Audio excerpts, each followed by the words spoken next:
Gus Dur. Dan benarkah 7 sosok penyelamat Indonesia sudah benar-benar muncul? Mari kita bongkar lebih dalam. Assalamualaikum warahmatullahi wabarakatuh. Salam waras-waras wae. Gus Dur adalah pembaca watak zaman dan itu sudah terbukti.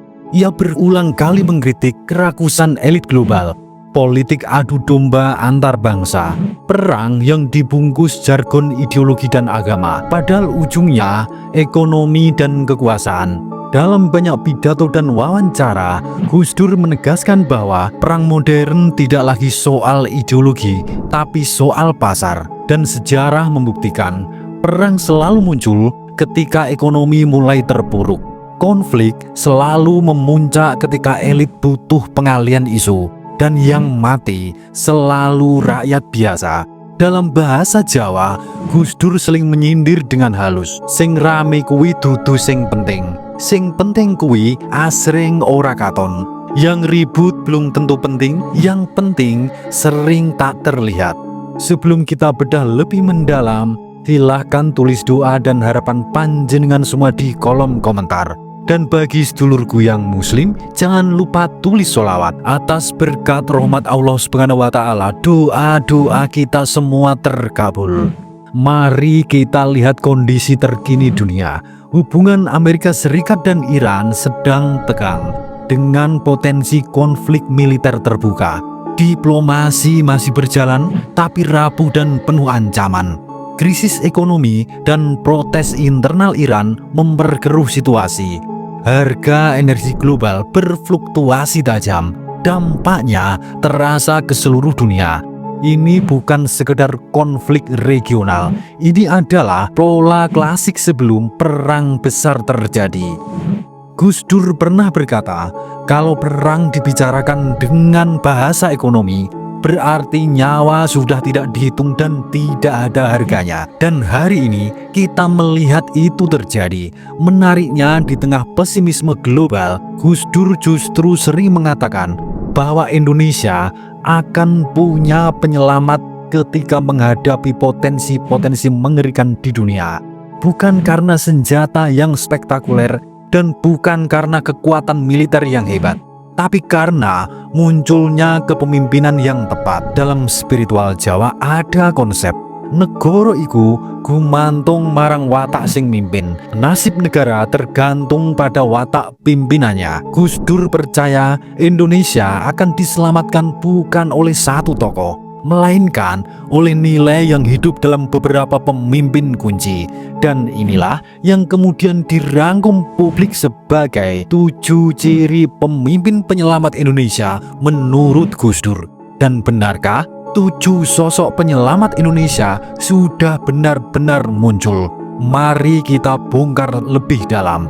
Ciri yang pertama, tidak haus kekuasaan. Gus Dur berkali-kali menegaskan, kekuasaan itu untuk mengabdi, bukan untuk dinikmati. Pemimpin penyelamat tidak mati-matian mengejar jabatan, justru seringkali tidak populer di awal, tidak pandai pencitraan, bahkan sering diremehkan. Dalam falsafah Jawa disebut, sing ngoyak kuoso biasane kelangan rasa. Yang mengejar kekuasaan biasanya kehilangan hati nurani. Pemimpin seperti ini biasanya dipaksa keadaan, bukan memaksa keadaan. Ciri yang kedua, berani membela yang lemah meski sendirian. Gus Dur adalah contoh nyata.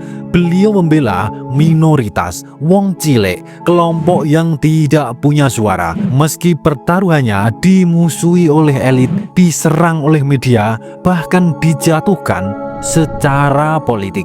Gus Dur pernah berkata, lebih baik dibenci karena benar daripada dicintai karena diam tidak berbuat apa-apa.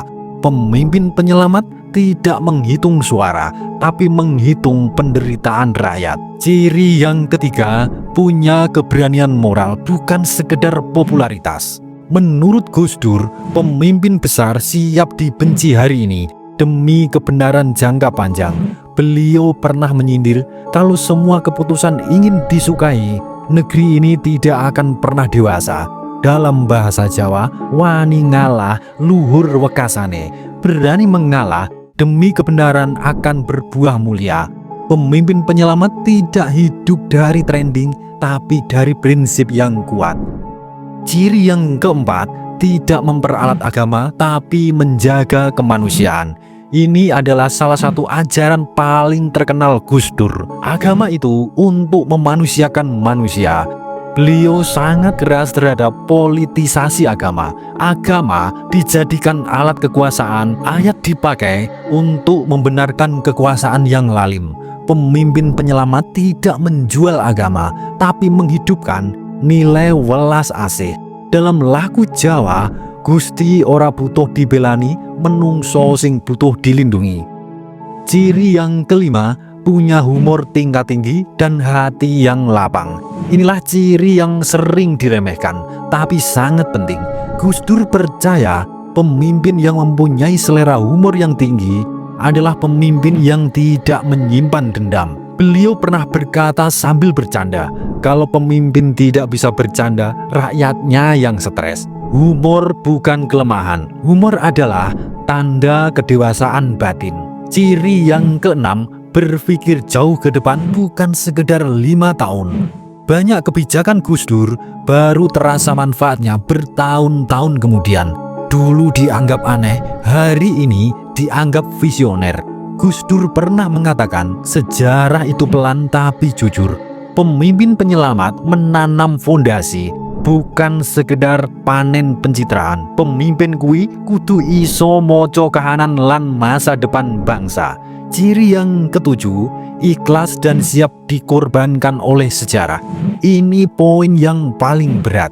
Gus Dur pernah berkata dengan nada lirih, pemimpin sejati itu siap dijatuhkan asal bangsanya selamat. Pemimpin penyelamat akan siap difitnah, siap disalahpahami, bahkan siap dilupakan. Bukan pahlawan yang minta dikenang, tapi penjaga bangsa yang rela hilang. Dalam spiritual Jawa, ini disebut lilo lan legowo. Jika Perang Dunia Ketiga terjadi, bagaimana nasib Indonesia?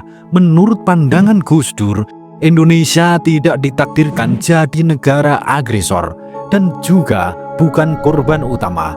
Indonesia berada di posisi penyeimbang, tapi hanya jika pemimpinnya tidak haus kekuasaan, tidak menjual agama, tidak tunduk pada elit global, dan tetap berpihak kepada rakyat. Jika tidak, Indonesia bisa terseret ke konflik yang bukan urusan kita. Gus Dur pernah berkata dengan nada bercanda tapi serius, Indonesia ini negara besar tapi sering lupa dirinya besar. Perang Dunia Ketiga mungkin tidak datang dalam bentuk bom, tapi dalam bentuk krisis pangan, perang ekonomi, konflik sosial, dan adu domba internal. Dan di saat itulah Indonesia hanya bisa selamat jika dipimpin oleh orang-orang yang ikhlas. Bukan yang paling keras suaranya, tapi yang paling kuat nuraninya. Seperti pesan Gus Dur, jangan takut pada masa depan, takutlah jika kita kehilangan kemanusiaan. Suradira Jayaningrat lebur dening pangastuti. Wassalamualaikum warahmatullahi wabarakatuh.